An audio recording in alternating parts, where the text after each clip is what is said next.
Attention Sonic fans, today I've uncovered some truly exciting insights about Sonic Frontiers 2 that could completely change the future of the way we think about the future of the mainline series, and even the wider Sonic universe across games and movies. From secret hints to unexpected details, I'm diving deep into what's coming next for your favourite characters, and you won't want to miss a single moment because I've genuinely uncovered something that I do believe will be coherent of the next mainline title. And I've also got some insider information about the release date and when the game will be officially shown off, but there's a twist that most people haven't even noticed yet. So make sure you like and subscribe, but that's only if you genuinely like me as a person, because that's kind of how we roll here. So stay tuned, because what I'm about to reveal could reshape everything you knew about Sonic. And we're going to keep things very flush today. We're not going to try and make things super incredibly in detail.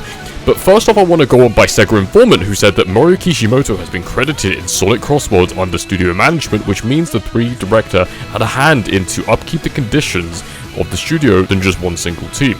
And obviously you can see here, Mario Kishimoto. Anyway, moving on very quickly, this is a new role that we've been aware of, but is a first for Kishimoto. He'll be playing a part towards managing the daily operations for Sonic Team entirely rather than just one project, from office equipment, communications, and employee well-being and more. Now this is really important because as we're now going to be seeing a continuation to that kind of dark storyline of Sonic Frontiers, and also with the help of Ian Flynn. So let me know what you all think of that.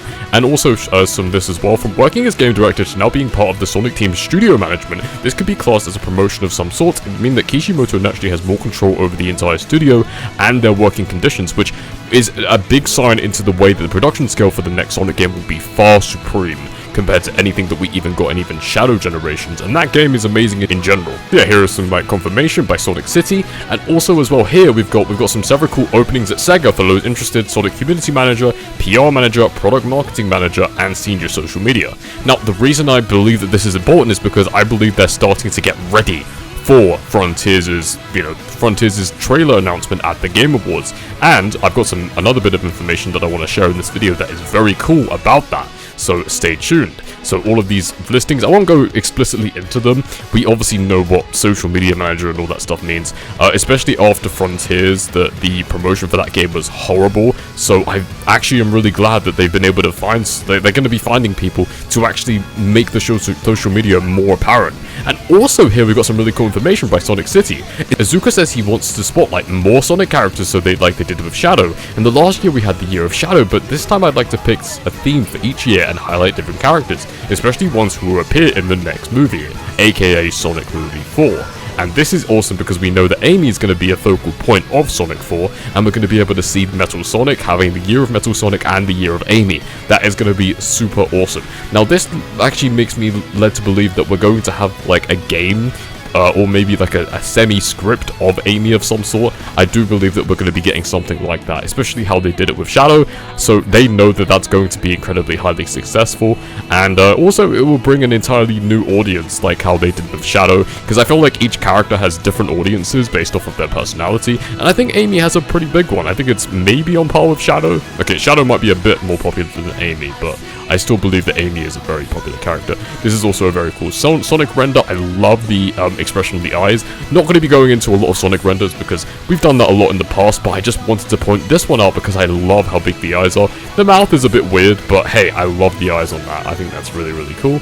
And also here, Zuka has hinted the Year of Amy Rose in a new interview at the Brazil Game Show. So yeah, he's actually hinted it directly, which is incredibly amazing because we already had that suspicion based off of what Iizuka said previously about how he wanted to include more Sonic characters. Also, some really cool information from the Sonic Presents the Chow Tales Halloween. This is some cool information as to what we could be seeing into like future mainline titles, because obviously this is modern Sonic. I do believe that we might be seeing more references and more subtle things that are being introduced with Sonic. So like obviously we've got the Tails doll, which actually makes the first modern appearance, which actually does tell us a lot about how there's going to be more of a continuity complex between the modern and classic titles and how they're interconnected in ways. So Ian Flynn's definitely going to be cooking. And also we've got some cool things about how when the Chow trips over, he drops a ghost from Sonic 3. So yeah, maybe Hypersonic returning potentially. Okay, that's very far-fetched, but I do believe that Hypersonic will come back in Sonic Frontiers 2. There's no way that Ian Flynn does not see Hypersonic and say, like, because I feel like if they want to be able to top Supersonic 2, what else can they do? Like, let me know in the comments what you think they could do for another transformation, because they have to do something Like, you can't have a Sonic game without Supersonic, and especially because they know how successful Supersonic was with the boss battles, yeah, there's no way that they're just going to completely ditch that. And also, this is really cool as well, because we're finally going to be seeing farewell to the Hedgehog Engine 2. Now, we're going to be going into Unreal Engine 5, which has already been confirmed, pretty much. So we're going to be seeing some brand new engine models. Seeing how this game looks, I do have very high potential and high hopes in Sega to deliver us a graphically superior experience. I do believe that the Hedgehog Engine 2 is awesome anyway, so I don't know why they're switching, but I think it's to have more easier integratable development time. And also here we've got this really cool render of Sonic, which is just, I love the eyes here, I just wanted to point that out. And also here we've got some information. Last year in Brazil, when director Jeff Fowler was being interviewed about Sonic 3 and the SCU, which is the Sonic movie universe, the whole audience started chanting Amy. So Iizuka's pretty much gotten the message. It's pretty much confirmed at this point that we're going to be seeing a lot of fan interpretation for Amy, and especially because this did happen in the I'm not sure what it was called, but there was a game show where they showed off the trailer for Sonic Forces, and there was a lot of people chanting Shadow, and well, Shadow Generations happened, so I do believe that something similar to the effect is going to be happening with Amy, which is super awesome. And speaking of Amy, I love this design here. I think this is a really cool design. This is by Mariam, and I love the way that this is so asymmetrical. This is an incredibly penultimate design. I adore this. This is second to none. I really, really like this, and I just love the fact that like she has such large eyelashes. Yeah, very, very cool design. I like how like plasticky it is as well, like a metallic kind of flavor to it, so that's really awesome. And also here, in a recent interview with Brazil, Iizuka's hinted at the Year of Amy in connection to movie 4, so obviously that will be more of a notoriety point. And do you remember this clip from 2023 when Knuckles told Amy that he keeps hearing people ask what her favorite era, and she said lover before saying Shadow is fearless? So yeah, we could be seeing the Year of Amy Love or something like that, because obviously that's kind of like a whole aspect of it. Like, for example, with Shadow, there's the Fearless Year of Shadow. So yeah, I do believe that is kind of a cool little hint in towards the Year of Amy. That would be really awesome. Of course, Sonic's gonna have content, but Amy might take the centerpiece in 2027, and that would be extremely awesome to see. And especially because this also does consolidate my point more about Sonic Frontiers 2. I believe that the game will be coming out in November next year, and I believe that they're going to be using that as a way to pivot and fuel the ability to actually have a year of Sonic for 2026, and then 2027 will then be continuing with the Year of Amy, which would be very, very cool to see. So that would just be awesome. And also, this girl has been treated so unfairly. Amy Rose is a character who is hated for no reason. Yeah, Amy Rose is awesome. Sega ruined her, but now she's starting to get the attention she deserves. Paramount is pushing her into the spotlight, and I believe Sega will give her a game finally. And that's kind of what I was gonna say. Like, I was consolidating these issues previously about how Amy Rose needs more spotlight, especially for how many fans she has. I believe that that's incredibly important.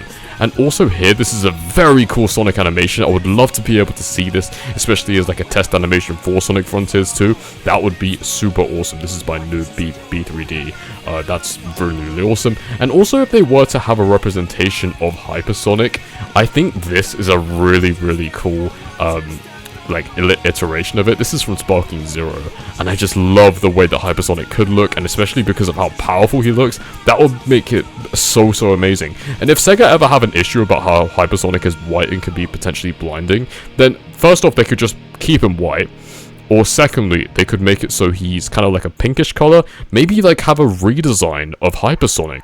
That would be something really awesome to see, especially because they are so scared of using it. But I think with the implementation of having brand new game design modelers, and also the interpretation as to what Ian Flynn wants for the next Sonic game, I do believe that he actually wants Hypersonic to return. In fact, I do remember something. Now, you want to take my word for this, because obviously I don't actually have the source for this, but I did remember back in, I think it was August, or July or August of 2023, Ian Flynn actually wanted Hypersonic to return for the Final Horizon DLC. I'm not sure if you can like link that, if anyone can let me know, because I do remember reading that. I do remember seeing Ian Flynn's Twitter, and he said something similar to the effect of that, so that is awesome. The fact that he already has that in his mind. Unfortunately, Sega said no, but maybe it's because they're saving it for something else? who knows? Who knows? I mean, he is the writer, so you know that would be amazing. And also this as well. Yes, we need. It's not going to be sensational. It should be like the loving year of Amy, because like, I don't know, the unstoppable year of Metal. That is a really, really cool iteration as to what that would be. And also, this is a really cool classic animation. I think this is awesome, but this is by Roxas. This is for the for a Sonic fan art community competition. I love this. This is super duper awesome. And also, this is a really cool vision as towards what the next Sonic game, especially if they were to go down more of like an adventure-esque route whilst maintaining the boost skill. That would be awesome, but I highly doubt that they'll go down this route. We're going to get into exactly what I think the route will be, and I'll show that in like a couple minutes. But just look at the way that like how well Adventure Sonic can look and how the environments are able to adapt towards this gameplay style whilst maintaining speed. Anyway, adventure people, you know, we're getting all excited. Now, this is something I also wanted to show off here, and this is a supersonic render, which is super awesome. So yeah, and also this is kind of what I think that the model will look like for Frontiers 2, but I've got more information on that, so just give me a second here, please.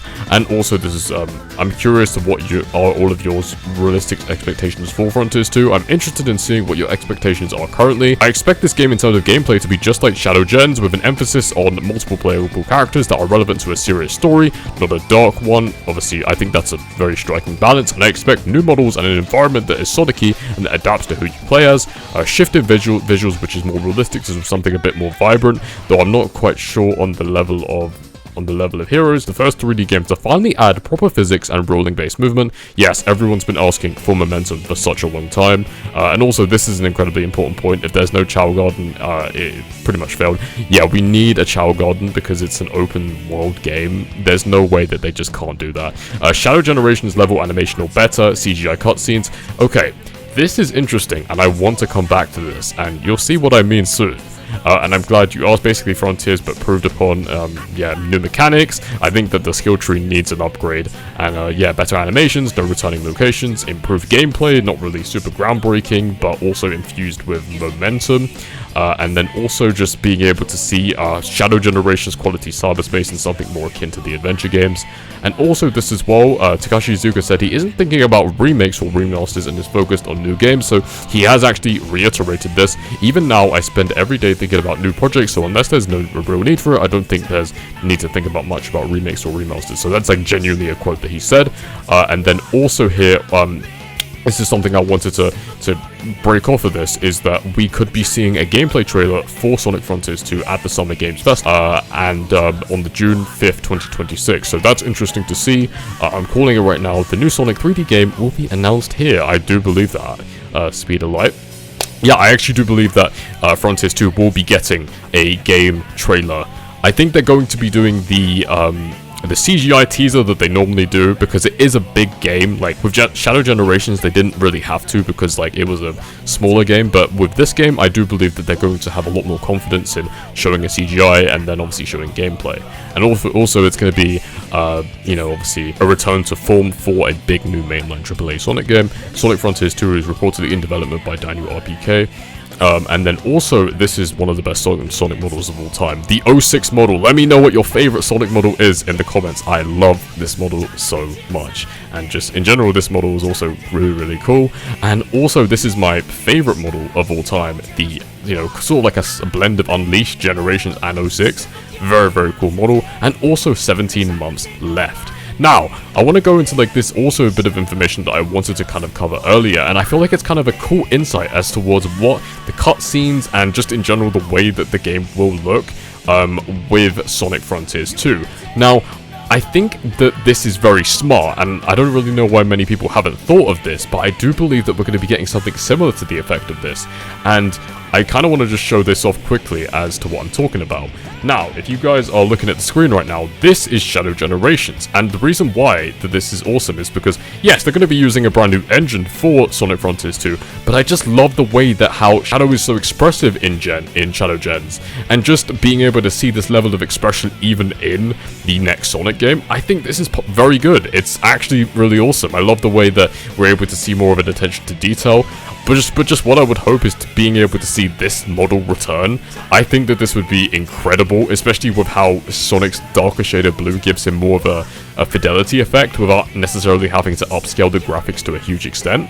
But yeah, being able to see this longer quills and like this sort of like badass look for Sonic like he always had would be super incredible. And also to show this kind of animation off again, we've also got Sonic beating up Mephiles, which is like a really cool way as to what we even could be seeing Sonic looking like. But yeah, of course it's got like that kind of shadow like Ric Flair on it. However, this is just really awesome, especially just with the way that I believe that Sonic's model will look like in Sonic Frontiers 2, and I can't believe that many people haven't actually noted that out yet. Yeah, and like also just the way that how Shadow is actually so expressive in this game, and how it actually reflects on Sonic, and I believe that this is a huge kind of like Easter egg into potentially what Sonic could be looking like in Frontiers 2, and I think that's just like something awesome that many people haven't actually noted out on.